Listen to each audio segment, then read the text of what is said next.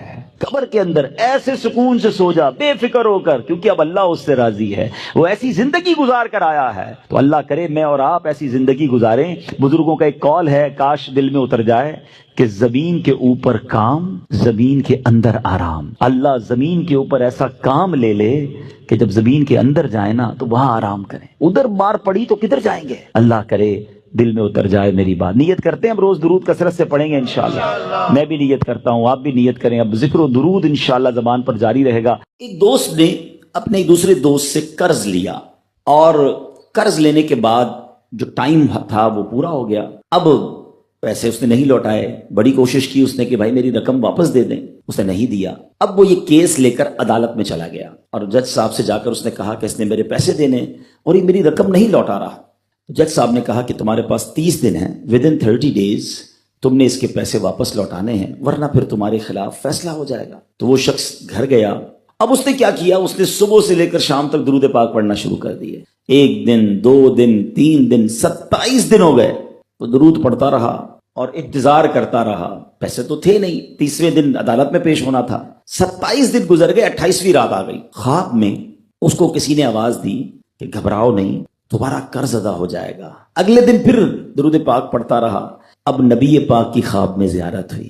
آقا علیہ الصلوۃ والسلام تشریف لائے, فرمائے گھبراؤ نہیں, تمہارا قرض ادا ہو جائے گا. تم علی بن عیسیٰ وزیر کے پاس جاؤ اور اس سے کہو وہ تمہارا قرض ادا کر دے گا. اب جب صبح اٹھا تو بہت خوش کہ نبی پاک کی زیارت مجھے ہو گئی. لیکن پھر خیال آیا کہ میں اگر وزیر صاحب کے پاس گیا اور انہوں نے مجھ سے کوئی ایویڈنس مانگ لیا, کوئی پروف مانگا, کہ میں کیسے مان لوں تمہیں نبی پاک نے بھیجا ہے؟ اس بات پر تو میرے پاس کوئی دلیل نہیں ہے. اب 30ویں رات آ گئی, آخری رات ہے, صبح عدالت میں جانا ہے. درود پاک پڑھتے پڑھتے سو گیا. سرور کائنات علیہ الصلوۃ والسلام نے خواب میں پھر کرم فرمایا. فرمایا علی بن عیسیٰ وزیر کے پاس جاؤ, وہ تمہارا قرض ادا کر دے گا. کہ حضور میں چلا تو جاتا, مگر اگر وہ مجھ سے کوئی پروف مانگتا, کوئی ایویڈنس مانگتا, تو میں کیا جواب دیتا؟ پیارے آقا علیہ الصلوۃ والسلام نے فرمایا کہ ایسا کرو, اسے یہ کہنا کہ آپ کا ایک راز ہے جو آپ جانتے ہیں اور رب جانتا ہے, اور وہ راز یہ ہے کہ آپ روزانہ فجر کے بعد 5000 بار درود پاک پڑھتے ہیں, اور جب تک درود پاک مکمل نہیں ہوتے آپ کسی سے بات نہیں کرتے. اب جب صبح اٹھا تو بہت مطمئن کہ اب تو دلیل بھی آ گئی ہے. پہنچ گیا صبح صبح علی بن عیسیٰ وزیر کے پاس. اس کا دربار لگا ہوا ہے. اس نے پیغام بھجوایا کہ میں علی بن عیسیٰ وزیر صاحب سے اکیلے میں ملنا چاہتا ہوں, پیغام لایا ہوں. درباری نے آ کر پوچھا, وزیر صاحب پوچھ رہے ہیں کس کا پیغام لایا ہو؟ کہا میں نبی پاک علیہ الصلوۃ والسلام کا پیغام لایا. فوراً وزیر صاحب نے بلا لیا. کہا فرمائیے. کہ مجھے میرے آقا علیہ الصلوۃ والسلام نے کہا ہے کہ آپ میرا قرض ادا کر دیں. میں 3000 دینار کا مقروض ہوں. Today is the last day in the court. آج مجھے کورٹ میں پیش ہونا ہے. اگر آج میں نے اپنا قرض ادا نہ کیا تو مجھے جو ہے وہ سزا ہو سکتی ہے. علی بن عیسیٰ کہتا ہے میں بالکل آپ کا قرض تو ادا کر سکتا ہوں, مگر مجھے کیسے پتا چلے, کوئی دلیل ہے, کوئی پروف ہے کہ آپ کو نبی پاک علیہ الصلوۃ والسلام نے بھیجا ہے؟ کہتا ہے ہاں خالی ہاتھ نہیں آیا, آقا نے دلیل بھی عطا فرمائی ہے. اچھا بتائیے کیا دلیل ہے؟ کا دلیل یہ ہے کہ آپ کا ایک راز ہے جو صرف آپ جانتے ہیں اور آپ کا رب جانتا ہے. 5000 ٹائمز ڈیلی آپ درود پاک پڑھتے ہیں فجر کے بعد, اور جب تک یہ درود پورے نہیں ہوتے آپ کسی سے بات نہیں کرتے. آپ ذرا پہلے تھوڑی دیر کے لیے امیجن کریں کہ جو وزیر 5000 بار روز درود پڑھتا ہوگا وہ عاشق رسول کیسا ہوگا. اس کی تو لاٹری نکل آئی نا, وہ تو خوشی سے جھوم اٹھا, کہتا مرحبا یا رسول اللہ, میرے درود پاک قبول ہو گئے, بہت خوش. اب ابھی بیٹھے ہیں آپ, کمرے میں گیا, واپس آیا اور 3000 نہیں 9000 دینار لے کر آیا. کہتے 3000 تو نبی پاک کا حکم, مرحبا یا رسول اللہ, 3000 اور لیجئے, آپ نے اتنی اچھی خبر مجھے سنائی, اتنا پیارا خواب سنایا, آپ کے قدم میرے گھر تک آئے, اور 3,000 مزید لے جائیے، اس سے اپنے بچوں کے لیے کوئی کاروبار شروع کیجئے، اور ایک وعدہ بھی کیجئے، زندگی میں آئندہ جب بھی آپ کو کوئی ضرورت پڑے گی نا، آپ میرے پاس آئیں گے، میں آپ کا بھائی ہوں۔ اب یہ دیوانہ بڑا خوش ہو کر عدالت پہنچا۔